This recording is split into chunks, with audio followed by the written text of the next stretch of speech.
Have you ever met someone who made you question your own reality? Someone who always seemed innocent, yet somehow you were the one left feeling guilty, confused, and emotionally exhausted. You replay conversations in your head. You wonder if you're overreacting. You start doubting your own memory, your own feelings, and even your own judgment. But what if I told you this wasn't happening by accident? Some people use powerful psychological manipulation techniques to gain control over others without them even realizing it. These mind games can slowly destroy your confidence, distort your perception of reality, and make you emotionally dependent on the very person who's hurting you. Today, we're exposing 7 dangerous mind games narcissists use to control people. And stay until the end, because the final tactic is one of the most powerful manipulation techniques ever used against human emotions. The first mind game is called gaslighting. It's one of the most dangerous manipulation tactics narcissists use because it attacks your sense of reality. At first, it seems harmless. You remember something clearly, but they insist it never happened. They'll say things like, "You're imagining things that never happened. You're too sensitive. You always misunderstand me." Over time, these small denials begin to pile up. You start replaying conversations in your head. You question your own memory. You wonder if you're overreacting, and eventually you stop trusting yourself. That's exactly what the narcissist wants, because once you doubt your own judgment, you become easier to control. Gaslighting isn't about proving they're right. It's about making you believe that you're wrong, and the moment you stop trusting your own reality, they gain power over it. The second mind game is called love bombing. At first, it doesn't feel like manipulation at all. In fact, it feels like a dream come true. The narcissist showers you with attention,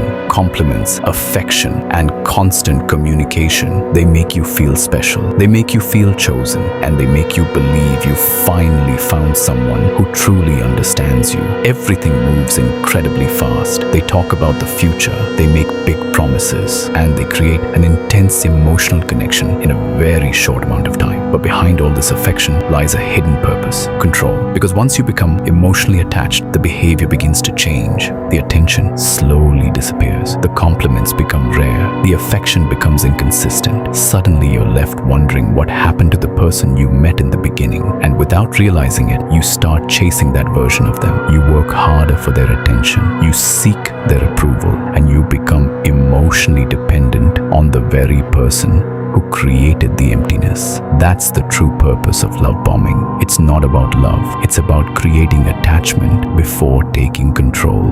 The third mind game is called the silent treatment. Unlike shouting or arguing, this form of manipulation uses silence as a weapon. The narcissist suddenly stops replying to your messages. They ignore your calls. They avoid eye contact, and they act as if you don't even exist. At first, you're confused. You keep asking yourself, what did I do wrong? You replay every conversation in your mind, searching for a mistake that may not even exist. The silence becomes louder than words. Every unanswered message creates anxiety.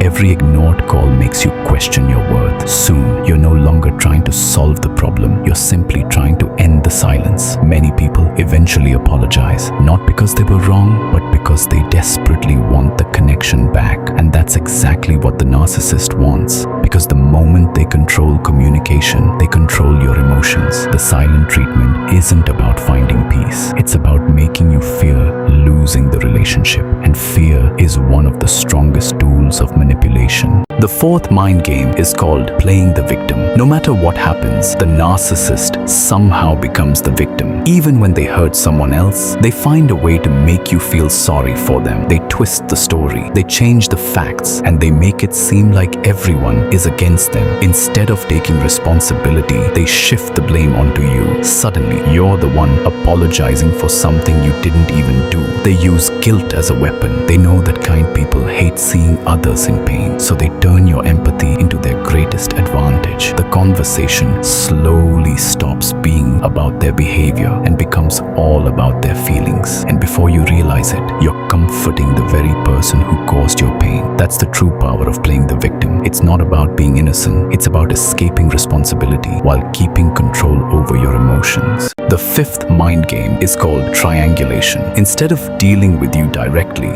the narcissist brings another person into the situation. They compare you to someone else. They say things like, "Why can't you be more like them?" Or, "They understand me better than you do." Sometimes they don't even need a real person. They simply create the illusion that someone else is better, smarter, or more important than you. Slowly, self-doubt begins to grow. You stop focusing on the relationship and start competing for their approval. You try harder, you give more, you sacrifice more. But the goal was never to make you better. The goal was to make you feel insecure, because insecure people are easier to control. Triangulation creates jealousy, confusion, and emotional dependence. It keeps you chasing validation while the narcissist stays in complete control.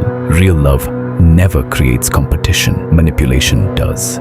The sixth mind game is called projection. Instead of accepting their own flaws, narcissists accuse other people of the very things they are guilty of. A liar calls you dishonest. A manipulator accuses you of manipulation. A selfish person claims that you're the selfish one. At first, it feels confusing. You begin defending yourself against accusations that were never true. The focus quietly shifts away from their behavior and lands entirely on yours. While you're busy proving your innocence, they avoid taking responsibility for their own actions. That's exactly why projection is so effective. It distracts you from the truth and traps you in endless self-defense. The more you explain yourself, the less attention people pay to the real problem. Projection isn't about exposing your flaws.